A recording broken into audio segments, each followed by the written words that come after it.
Hi, everybody. Thank you for joining our Clean Energy Incentives Prevailing Wage and Apprenticeship webinar today. My name is Marty Cameron. I'm the partner in charge of our overall tax credits and incentives advisory group. We're a group of about 40 plus people focused on all things Inflation Reduction Act, but also beyond that, cost segregation, 179D, R&D, state credits and incentives as well.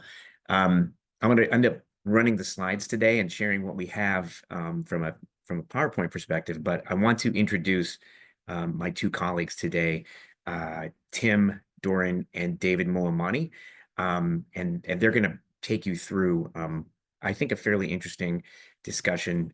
Everything is it's a very interesting time. We're talking about potential cuts at the IRS, potential legislative changes right now. Very interesting time, but we thought it was good to talk about prevailing wage and how that's affecting our clients and what we see from an IRS perspective. So with that said, I'm going to start sharing slides, and Tim and David, Tim, why don't you start to introduce yourself, and I'll work on getting technology working so I can actually share the slides here. Awesome. Thanks, Marty. Yeah, Tim Doran, as Marty said, I'm a director in our TCIA practice, and I focus on all things Inflation Reduction Act and energy credits in particular. Actually, when the Inflation Reduction Act was passed, I was still working at a utility in-house counsel, and my main focus there was all things energy credits and due diligence on large-scale utility renewables. David?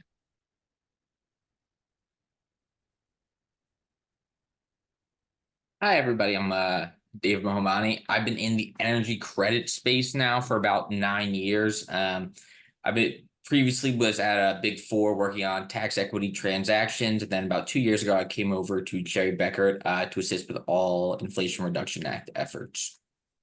Very good. All right, I'm going to start the slides going, and we're going to get this presentation moving. All right. From an agenda perspective, I don't know, Tim, if you want to take them through what we're going to talk about today, and then I'll keep it going. Yeah, excellent. Yeah, so we're going to do an energy credit overview. As the title suggests, prevailing wages is a concept that can apply in different scenarios. There are states that require it in certain circumstances. There are federal government contracts that require prevailing wages be paid. We're going to specifically talk today about the rules as they were passed in the Inflation Reduction Act of 2022, requiring prevailing wage and apprenticeships to be addressed in a particular way using particular Department of Labor rules and some tax rules. There's a little bit of crossover. So we're going to walk through that, but we're going to start with the energy credits that these apply to and talk about why these things matter, right? Why is this so important?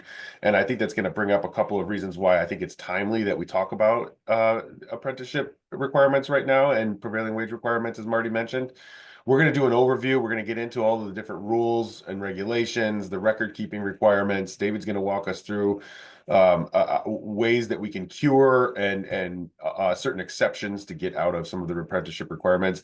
And then I'm going to wrap it up talking about what does this look like from a strategic planning perspective? What are some issues that you can avoid through best practices? And then one of the big reasons we're talking about this today is IRS audits are expected to begin this year. And we're going to talk about what to think about with respect to the audits and what we know from the IRS so far. All right. Okay, so polling question number one. How'd you hear about this webinar? From a Cherry Bekaert tax advisor, an email from Cherry Bekaert, a friend or colleague, Cherry Bekaert alum, or a social media post? We'll give you a little time to answer that. It's important that everybody gets the polling questions done. Again, I want to thank everybody for being here today. Hey, Tim, I'm going to ask you a question right now. We didn't practice this, but everybody asks this stuff, and I don't know how much we deal with it in here. What do you think is going to happen to the Inflation Reduction Act now that Trump's in office and there's, potential new legislation coming? What's the prevailing thoughts at the moment? Not that anybody can even predict tonight, right, at this point, but anyway. Absolutely. I mean, everything that we have been hearing starting in November through to now has been that there will likely be some modifications. They will be light, surgical, thoughtful in nature, but we don't expect a full-scale repeal. I think that matches up with what this president's kind of MO has been with respect to coming out full blast and then scaling back. And even beyond that, there's a lot of congressional considerations. We've said this on other calls, but a lot of the money in this act that's juiced up by these things we're going to talk about today in prevailing wages are flowing to red states. In fact, a majority of the dollars are flowing to red states. There's been a ton of domestic onshoring, which is a key priority for this administration to bring jobs here to the states, and this act has done that. And I just don't expect anything substantial. I think that we might see some curtailment of some types of the credits to pay for some of the other provisions that the current political party in charge wants to get in their new tax act, but I don't think this thing is going away. All right, and at the next polling question, I'll talk about something else I heard too. So here we go. Great. All right, so we're going to start with these energy credits and why these prevailing wages matter. As we said, the Inflation Reduction Act was passed in 2022, and at the time, it was also there was a little bit of political curiosity around this getting passed. And Senator Manchin, one of his priorities was this prevailing wage piece, and so to get it through, they had to tie the payment of prevailing wages to a boost in the energy credits. And so the way it works is if you meet these prevailing wage and apprenticeship requirements, you get a substantially larger credit amount if you otherwise qualify for the credits. And so this is tied to these different technologies that came about. Some of them existed pre-Inflation Reduction Act. Some of them were expanded by the act. Some of these energy credits have been around for quite some time, but they did not have this prevailing wage requirement tied to them, and now they do. And so we're talking about renewable clean energy investments in solar, wind, geothermal, combined heat and power, and some of the other technologies you see on the screen. We're also going to talk in a second about how this actually just changed in 2025 too, and another reason why prevailing wages might be even more pertinent of an issue to talk to right now. So there are two kind of main buckets of credit in the Inflation Reduction Act, and they've been modified into a new tech neutral scheme, but their core, how they work is the same. But both of them reflect a desire to encourage taxpayers to invest in clean energy assets. And the first one is the investment tax credit under Section 48. Under the new code, you get a base credit of 6% of all of the costs for the qualified energy property that you're spending money on. Where prevailing wage becomes important is if you meet the requirements we're going to talk about today, you actually get a 30% credit. So you get a 5x multiplier if you meet the prevailing wage and apprenticeship requirements. And there are not only are there requirements, but there are exceptions where maybe you don't have to meet them too. But the takeaway of the story today is meeting those requirements is a substantial increase in your credit. And because of that, in almost every circumstance that we've seen for large scale projects, it makes sense to try to meet the credit to get that additional 5x multiplier, or excuse me, meet the requirements to get that additional 5x multiplier on your credit. The investment tax credit that we're talking about is subject to a recapture period of 5 years, and those prevailing wage requirements apply in part to during that recapture period as well. And we'll talk about how that works. The production tax credit is also based on an investment in clean energy property, but in this case, that facility or investment into that property, your credit is calculated not by your qualified dollars to purchase the assets, but by the amount of electricity you produce in a qualifying manner and sell to an unrelated third party. Oftentimes, these credit amounts are fairly similar in terms of what their end calculation is based on the investment into a property, but there is an analysis that can be done because you can only take one or the other on an investment. But in either case, prevailing wage and apprenticeship requires will boost up your credit amount by that 5x multiplier. The thing about the production tax credit is there's no recapture period to worry about, and therefore you don't have to worry about looking at your apprenticeship requirements for the recapture period. However, there's a 10-year run on how long you can produce that production tax credit. And this is what I was talking about. So, and we're going to talk about this a little bit more in depth, but just to give a little bit of introduction to the two concepts why this is pertinent today. One is that when the Inflation Reduction Act was first passed, there was a grandfathering period where if you began construction prior to the beginning of 2023 on your project, these rules didn't apply to you regardless of any of the other exceptions. So a lot of projects that we saw getting placed into service in 2023 and into 2024 weren't subject to these prevailing wage and apprenticeship requirements. Now we're starting to see more and more projects be subject because you can't, if you're going to begin a new project, you're going to fall within these new rules. What we also did in 2025 is we moved from the old credit regime, which is based on the type of technology that you were placing into service, into a new, what we call tech neutral, tech agnostic credit regime, where what the technology is doesn't really matter. what matters is that it's net zero from a carbon production standpoint. And there's all kinds of new rules and regulations outside the scope of what we're talking about today.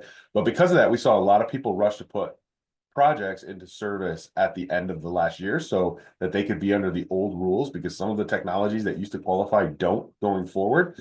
And a lot of those projects are going to be subject to these prevailing wage requirements going into 2024. And to the extent that you aren't addressing those or haven't yet addressed those, you need to be addressing those now. And the tech neutral rules apply both to Section 48 investment tax credits in the way that we just talked about, the qualified dollars and spend on assets, and to the production tax credit for selling that electricity that you produce in under Section 45Y. Question number 2. Have you, those who are on this, considered benefiting from any of the credits in the Inflation Reduction Act? Yes, no, or I don't know. Okay, we'll let you guys answer, and then I'll continue to hit Tim with questions we didn't practice before. One thing, tell me about this, Tim. Do you think there's any potential that they might lighten up the apprenticeship and prevailing wage requirements with the new Congress? You know, that's a really interesting question, Marty. I have not heard any talk of that.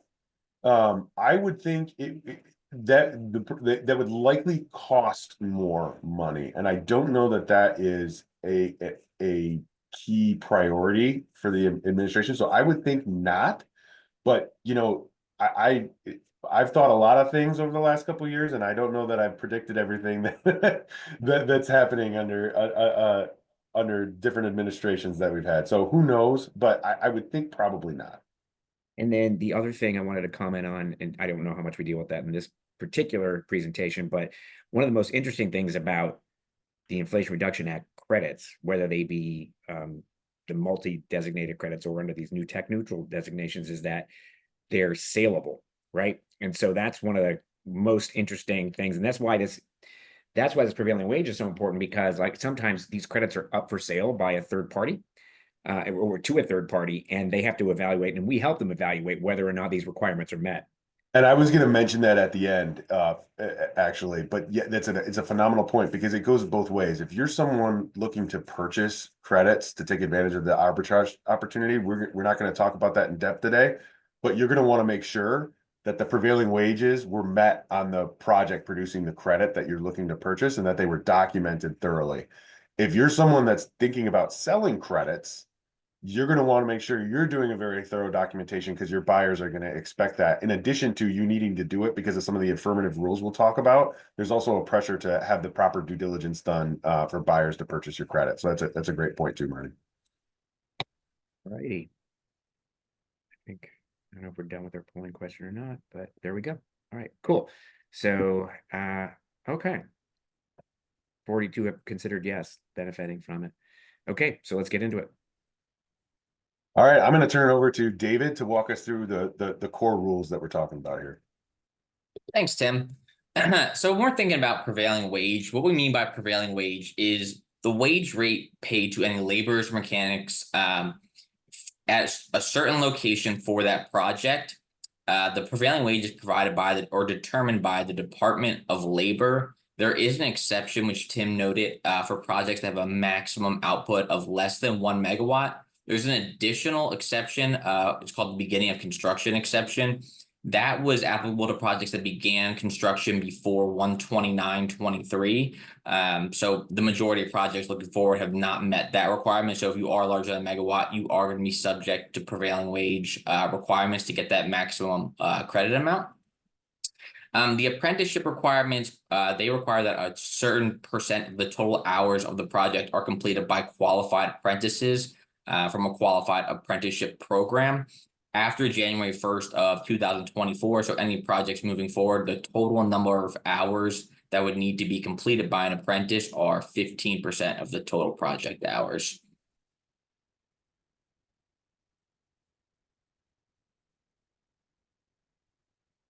Okay, so we'll get into a little bit. So a prevailing wage is a combination of the hourly rate that you are paid and any bona fide fringe benefits. And the way that's determined is based on 3 different factors. One is the geographical location, because obviously the prevailing wage in different states and different cities, counties is different and can vary. The classification of the laborers completing the work.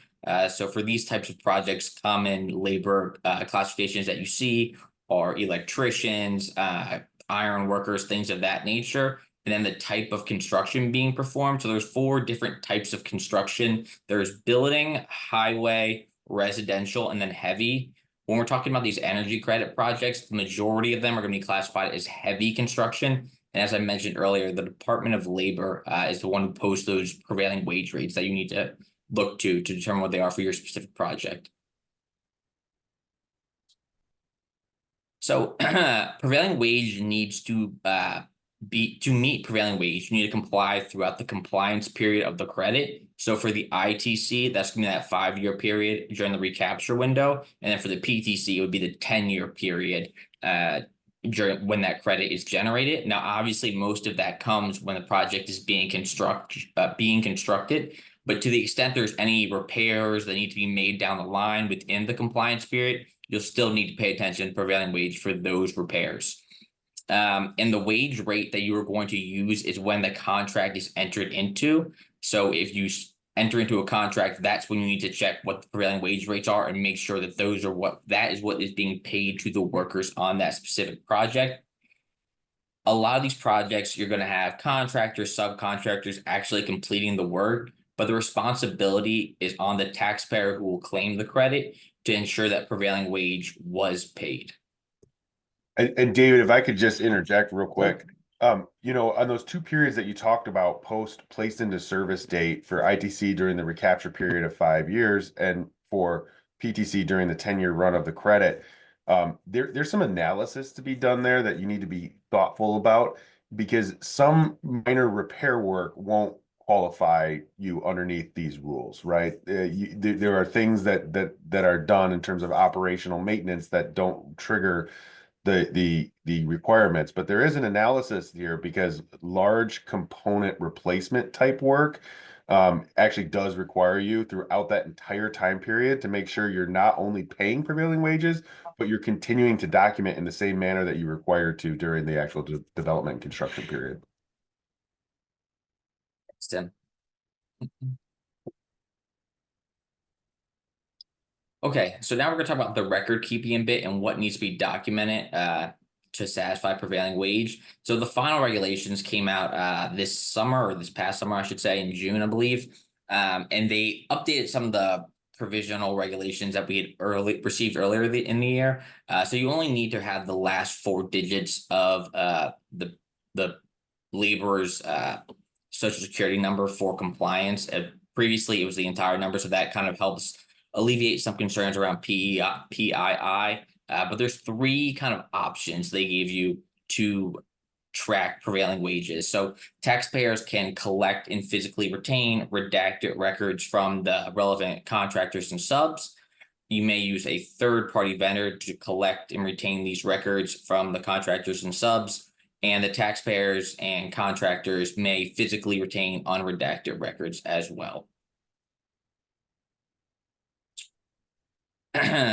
Now, penalties and corrections. So for prevailing wage, the final regulations kind of gave you an option to remedy any failure of prevailing wage to be fixed.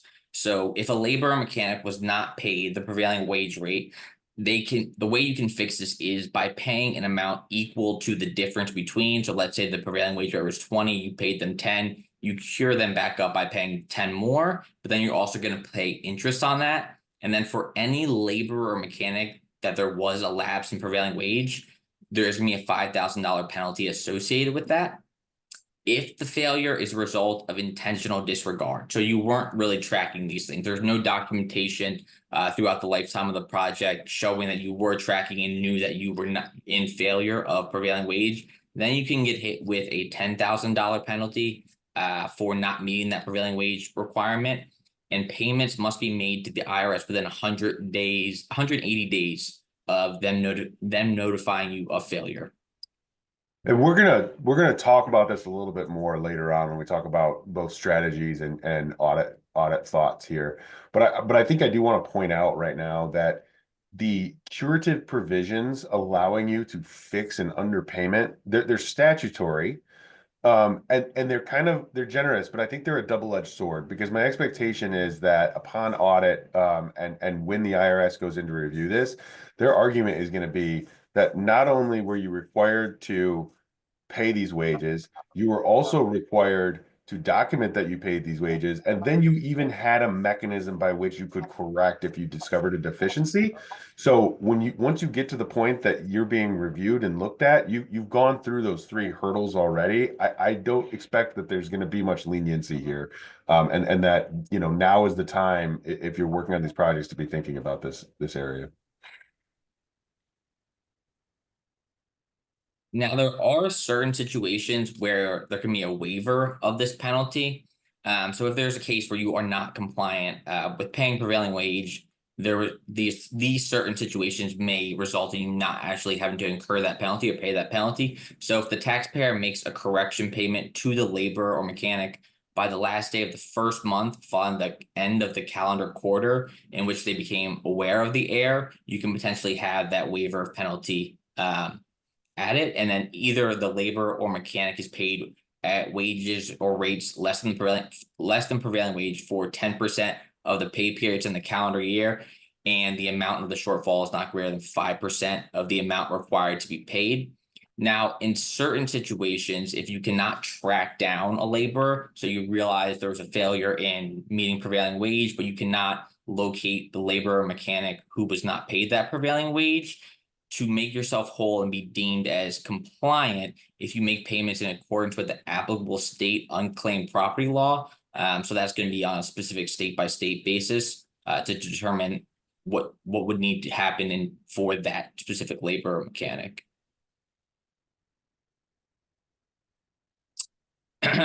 Okay, so just a few additional considerations for prevailing wage. The classification of the labor, like we mentioned earlier, is one of the ways to determine what wage needs to be paid. In certain circumstances, there aren't necessarily a perfect match for the type of labor being completed. If that were to arise, you can reach out for a specific classification request to determine what that prevailing wage rate should be paid. When you're doing prevailing wage and apprenticeship, you want to make sure you're tracking it at the very least quarterly. If you're doing a larger project, you probably would like to do it more frequently just to make sure that you're compliant. Because if you were not compliant, just kind of could create a larger issue. So at least quarterly, we've seen people do it as frequently as bi-weekly or monthly. So it's really up to the specific taxpayer, but definitely at least every quarter. And I'm going to reiterate this multiple times as we talk, but your very last comment there, it's up to the taxpayer. Just want to continue to drive home the fact that the person responsible for all of this is the taxpayer paying the credit. And that's going to come up as we continue to talk, but in other areas, it's often the contractor or the developer where this concept historically of paying a prevailing wage rate has applied, and they've thought about it, and maybe they have a little bit more experience. But in this new world of its application to energy credits, it's the taxpayer claiming the credit. And Marty and I mentioned about transferability, but regardless of how you're getting that credit, if you're putting it on your return and prevailing wage rates apply, this stuff is pertinent to you.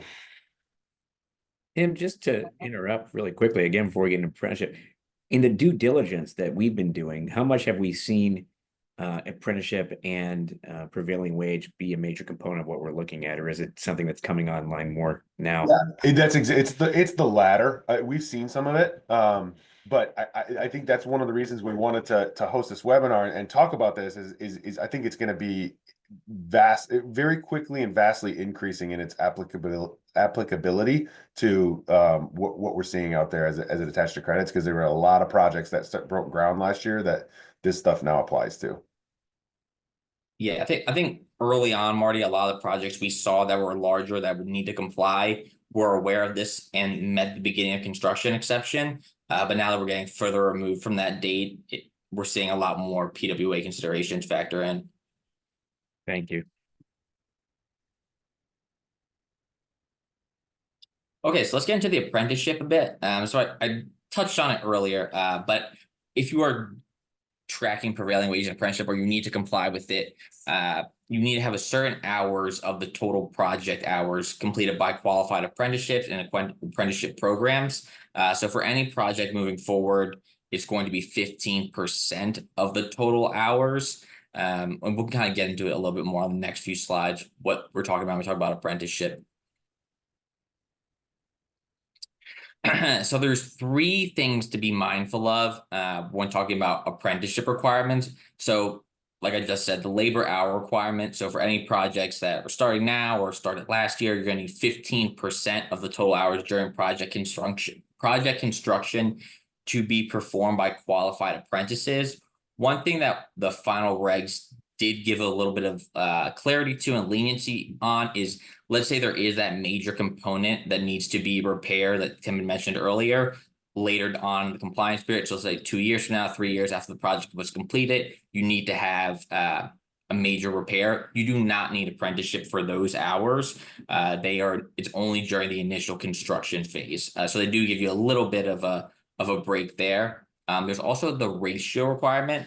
So the labor hour requirement is subject to any applicable requirements for apprentice to journey worker ratios that the Department of Labor or the applicable state apprenticeship agency provides.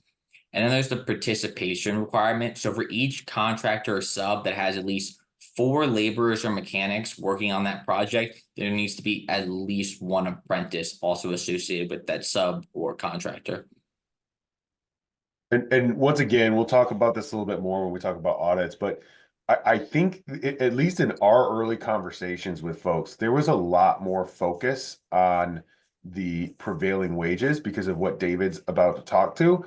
But I do think that, this is still a requirement. And to the extent that you're about to try and go after what we're going to walk through here, you want to make sure you document it well, because I think the IRS is equally going to pay attention to the apprenticeship requirement, even though it didn't get quite the attention that the prevailing wages did. I mean, if they're looking for an adjustment, it's one of the easiest first things for them to attack, I would imagine. All these things. Yeah. All right, sorry to interrupt. Go ahead. You're good. So there is this good faith effort exception for apprenticeship. So to get this exception, you will need to make a request for qualified apprentices from a registered apprenticeship program. But for certain locations or projects, there may not be apprenticeships in that area, or there may not be people available at that time to help with the project or to be contracted out. So to the extent you make this request and it's denied, or there's a failure to respond within 5 days, you can qualify for this good faith effort exception, but you're not necessarily out of the woods yet. So you do also need to re-request every 365 days. So if you're doing one of these larger projects and it's a multi-year construction period, if you are denied or no response is received within 5 days the first year, the second year you need to make sure you're also requesting again. And then if you're denied, there's no response at that period, you just need to make sure you have all of those things documented to make sure that you are compliant and eligible to receive this good faith effort exception. One other thing which I didn't mention is that if the denial is a result of refusal by the taxpayer or contractor or subs engaged to do the work with the established standards or requirements of the established standards and requirements of the registered apprenticeship program, that would not qualify as a good faith effort exception.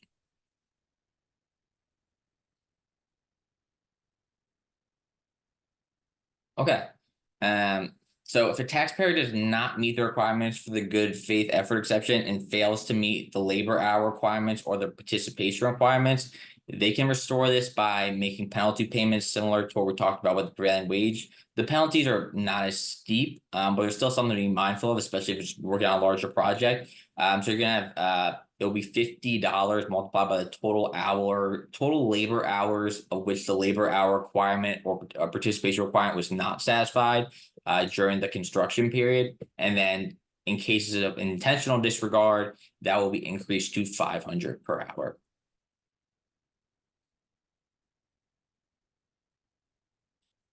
Okay, so a few additional and final considerations to think about. We're talking about prevailing wage and apprenticeships. Is that entities who are claiming PWA on their returns must attach an increased credit amount statement. And this statement pretty much declares that under penalties of perjury, everything that you were stating and all the facts posted on the increased credit amount statement are accurate. So it is a big deal. I mean, you're essentially attesting to the fact that you are not lying, that you have done with all in reasonable effort to comply with prevailing wage and apprenticeship. So it's not something to take lightly, not to scare anyone, but just it is something that is important. And then the IRS did make note that for any credit claimed over $2 million on return, it's going to be reviewed by the IRS. And after that review, they have to provide a copy of their review to the Joint Committee on Taxation. So it's going to get a second set of eyeballs and second set of people looking at it to determine if there's any issues with the credit amount being claimed. So you just want to be cognizant, especially on these larger projects that are subject to prevailing wage and apprenticeship, that you are meeting all the requirements and that it is an important issue. It can kind of sometimes get lost in the minutia of everything that's going on with these projects, but you do really need to pay attention to documentation and compliance with prevailing wage and apprenticeship. All right. Polling question number 3. Were you aware of the advantage of prevailing wage and apprenticeship requirements before today's webinar? A, yes. B, had somewhat of an idea. C, no, but I'm interested in learning more. And D, no. All right, so now I throw more questions at you guys that I'm making up on the spot. But hey, there's a little, where don't they apply, Tim and David? There's some solar projects, right, with respect to the size where you don't have to worry about this? Yeah, so now that we're past really the window for the grandfathering and any projects that would have fallen underneath that, they don't apply. There's a general 1 megawatt threshold. And it's a great question, Marty, because there's some tact to be had here and maybe some strategic planning. We've worked closely with some developers who are in the residential or light commercial, light industrial space where they've said, you know, we would like to design on a commercial side our projects so that we fall underneath that threshold and we don't ever go over the big projects. Obviously, utility scale projects, they're just going to be bigger than that because that's how they work. But it's definitely something to be thoughtful of, whether it's solar or another, energy generating, clean energy, clean electricity generating asset. That 1 megawatt threshold is generally going to apply. The other thing that we didn't talk about yet too is, and we focused on the credit side of this. This applies to 179D applications too. So if you were working on a 179D deduction, that the multiplier also exists in that space, and it's the same rules that we've talked about here, but they're also applicable more broadly to just the credits. Yeah, I mean, in that particular case, your deduction for 179D could be high, like north of $5 per square foot. It's down closer to $1 if you don't hit the prevailing wage and apprenticeship. All right, great. All right, that was our third one. Let's move on. Okay, strategic planning best practices. Maybe we're getting to this with some of the questions I asked him. Go for it. Yeah, no, I think we're gonna we kind of introduced a lot of the different concepts that we're going to talk about in this section. But now that you have this core knowledge that we shared with you about what this is, how it works, how it applies, what do you do with that knowledge, right? And so let's start by talking about some of the issues that we've already kind of seen and have thought about. The Inflation Reduction Act has massively influenced investment in this country over the last 2 years, especially in the middle market and largely with players that weren't operating with these credits previously. That was kind of the intent of the Inflation Reduction Act. I mean, we're talking tens of billions of dollars. I think the current projections now are saying that by the final years of the Inflation Reduction Act, barring any changes in the legislature over the next year or two, there's an expectation that somewhere between 90 and $100 billion will be spent in terms of credit produced based on these projects. So a lot of new players, and that means an introduction to new concepts that didn't exist before. And then these concepts are important at the outset of your project, right? I had mentioned earlier that maybe contractors and some subcontractors and developers, especially in the construction space, might have some sort of idea around how prevailing wage works and how they might affect their budgets, or how they might go about tracking it and using their payroll software to do so.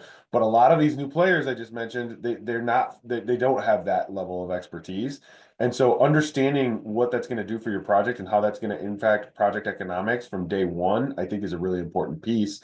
And that goes with, not just how you're going to track it and attack it, but in your contracting early on, making sure that you've been thoughtful in the T's and C's of how you contract to go about your projects, in providing requirements that contractors and subs give you the information on a timely basis in the way that you need it as the taxpayer, to document and fully satisfy the requirements of the code that we talked about. That's also true on the investor side. One of the things that the Inflation Reduction Act has done is created a whole new way for folks with cash to invest in these projects, which was by design. But if to the extent the investor is the person that's going to be generating the credit or selling the credit, they're the taxpayer responsible for this documentation, and they need to understand what these requirements are as they go forward and what that means for their investment. I think the other bullet point on here is digging down into the weeds a little bit more on how do I go about tracking this? To the extent that every single laborer needs to be tracked, what if some of the subs are using vastly different systems for payroll management than the contractor is? Or what if some of the subs come in for a few days and leave, but that labor is subject to these requirements? How am I making sure that I'm aggregating all the data that I need to do my checks? That's an issue, and that can become a little bit complicated. I think the final point there, it goes to 179D, it goes to some of this credit stuff. Some of our earliest conversations when David and I came on board here and Sherry Beckert started to bring this to our clients was around the value proposition of meeting the PWA requirements, because there was a thought of, is it worth going out and paying these extra dollars to get that increase in credit? And I think in almost every circumstance it is. When you're talking about, just to give a real quick example numerically, if you're investing in $1 million project subject to these requirements, you're talking about the difference, between a $300,000 credit, potentially monetized at full value, versus a $60,000 credit. And that's a lot of money, and it almost always more than pays for itself with respect to prevailing wage rates. We've also seen in a lot of circumstances, folks were already meeting these prevailing wage rates. What David talked about, the data collected at the Department of Labor and the site that you can go in to pull all the information you need.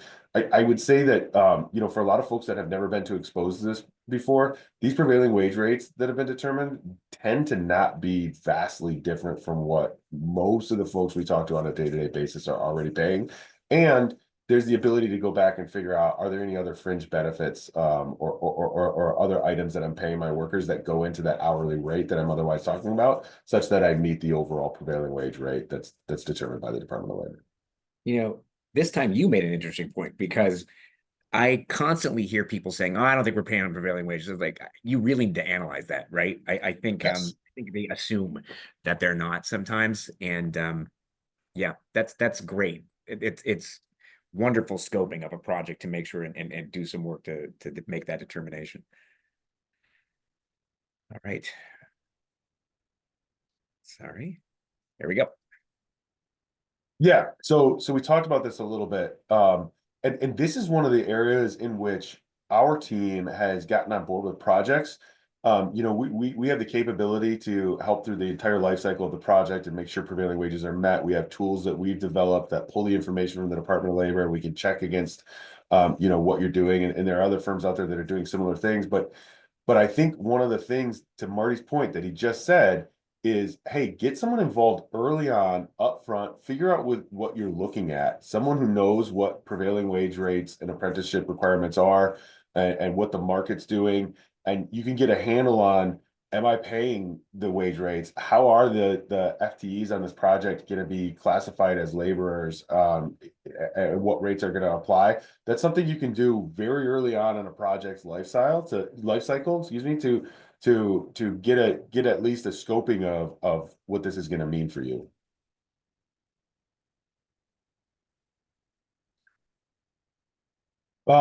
Yeah, so we've hit on this a few times, but this is a pain point that we ourselves are dealing with clients right now, and trying to get the information in a timely fashion from all of the various parties that are housing the information. And I cannot stress enough how difficult it is, but how affirmatively required it is, right? Like the IRS regs here, when we deal with other projects, there are various pieces of information that are required in the code and regulations, and other things that you would document from an audit defensible perspective as a taxpayer to say, if the IRS ever comes and says, why did you claim that deduction, or why did you claim that credit, or how did you calculate that tax amount? You have all of the various financial information that you need to be able to justify that.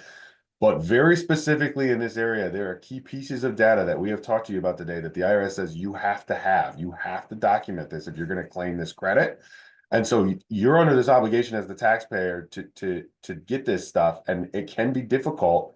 And going back to the comment we just made, the earlier on you address it in your project work, the easier it's going to be for you, which means the less cost you're going to have as well.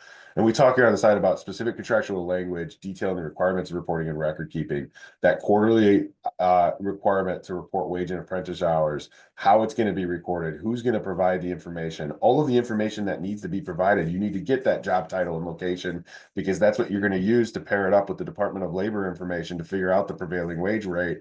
And then we're talking a lot about prevailing wages, but also the documentation of the hours worked by apprentices on the project and separately tracking that, including the effort to get registered in apprenticeship programs in the locale.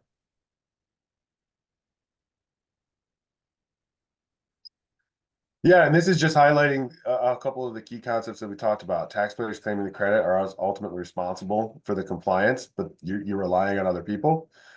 There is a trend for taxpayers hiring third parties to help. Some of it is tax expertise, tax knowledge. Some of it is the tools that third parties have that they've developed and invested their own dollars in and putting things together that can make your life easier. And some of it is just having that third party to say, hey, you go run down the contractor, you go talk to the subs, you go figure out how to get that information. Everybody today we've got a lot more stuff to do than we have time to do it. So having someone to come in and help with that can alleviate a lot of that anxiety, concern, and reduce cost.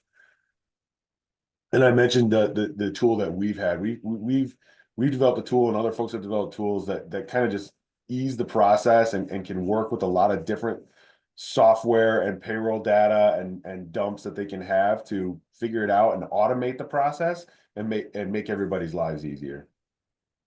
All right, the favorite topic, audit considerations. So David, Marty, and I, at the end of last year, had the opportunity to sit down and talk to actually several of the senior leaders in the IRS who are working on the Inflation Reduction Act, and specifically looking to address the prevailing wage and apprenticeship requirements and how they're going to go about doing that.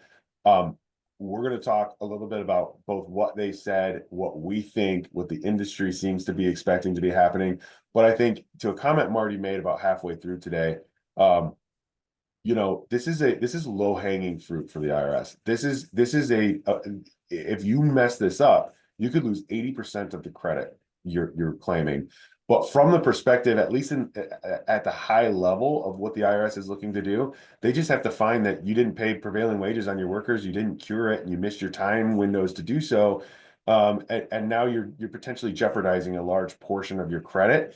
And I think it's something that they're going to be able to train their folks to look at least superficially to start, and go about finding where people didn't do this. And I think the worst thing is going to be, and we've heard this, is people that didn't even realize that they were subject to these requirements, and they don't have any of this stuff properly documented and didn't go through the exercise when they should have been going through it, especially the earlier projects that didn't get grandfathered in, but were folks new to the Inflation Reduction Act. The IRS has said they're gonna look at this stuff. They affirmatively told us they're working on it. That said, there are gray areas, and there's some things to be thoughtful about where the IRS told us they didn't even know how they were going to approach certain issues yet. They were still developing, as of the end of the year, their audit technique guide.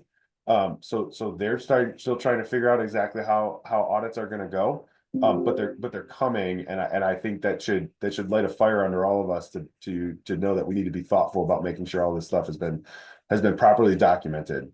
You know, for large projects, I just said a majority of the credit is tied to these prevailing wages and apprenticeships.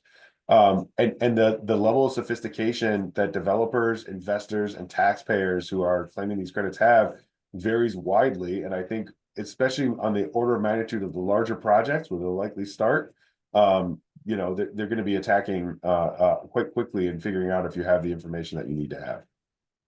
You know, Tim, anecdotally as well, beyond that conversation we had, or that seminar, I remember that discussion with the IRS last year.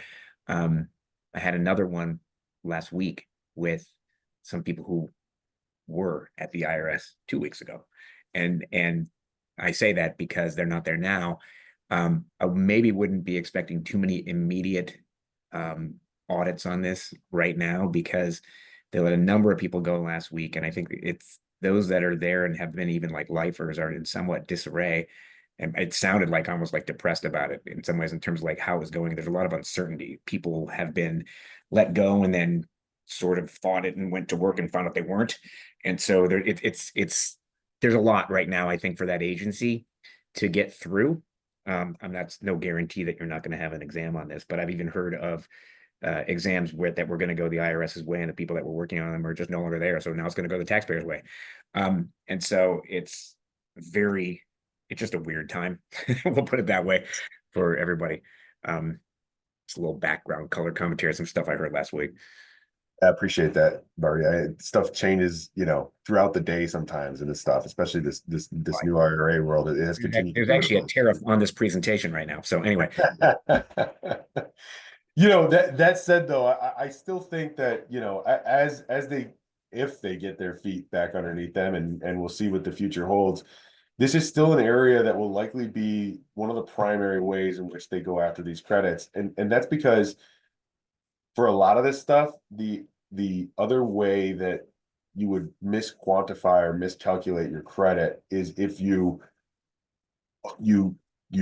calculated a credit off of costs for technology and assets as part of that technology that weren't otherwise qualifying. And without going too far down that road outside the scope of this conversation, there's some nuanced rules about you know, functional interdependence and what are the costs that go into my bucket. And that's a whole nother world here.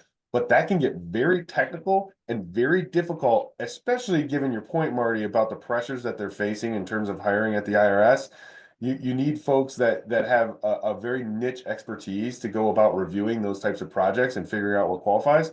Whereas this prevailing wage and apprenticeship stuff, that doesn't require that type of technical expertise and maybe engineering background to go in and look at that kind of stuff. This can be done, you know, in a looking at the rules of adding and subtracting wages, right? And so to the extent that they're limited resources, this might be the best way that they still figure out to go and attack under audit these types of projects.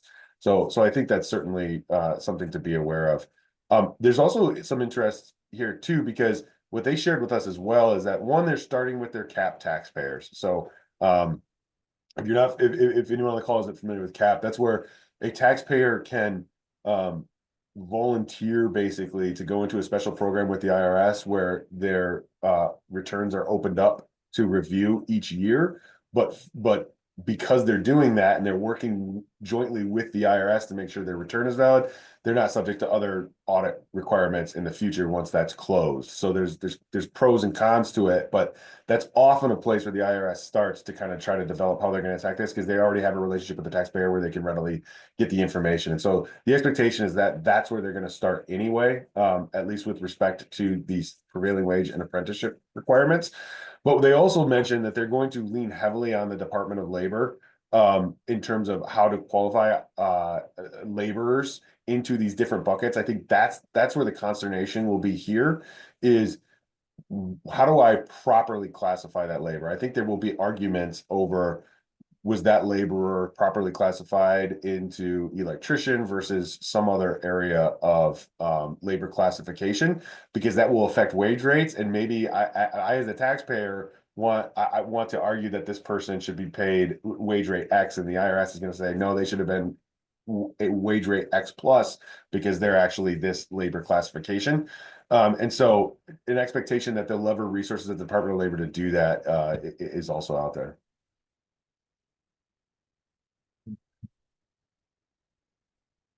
I think that brings us to our last polling question. Might we? Oh, okay. Would you like for a team member to reach out to you after today's webinar? You should all say yes. We're pretty lonely. And so we'd be happy to talk to any of you. But yes, maybe in the future, or no. Tim, I want to bring up one more point too. I think about the legislative agenda or what's going on what's going to happen going forward. When this thing passed in 22, the Inflation Reduction Act, I didn't think in any way that they thought that by 2025, the demand for electricity would be so high due to the artificial intelligence coming up. We're like, what, a year away from the singularity or something like that. It seems like it's coming on so fast and demand is so high. Incentives to encourage the production of electricity, I think, are very, whether it's from drill baby drill or from it doesn't matter. And nuclear too, it's all over the place. Like the demand has spiked so much beyond what was thought at the time this thing was passed.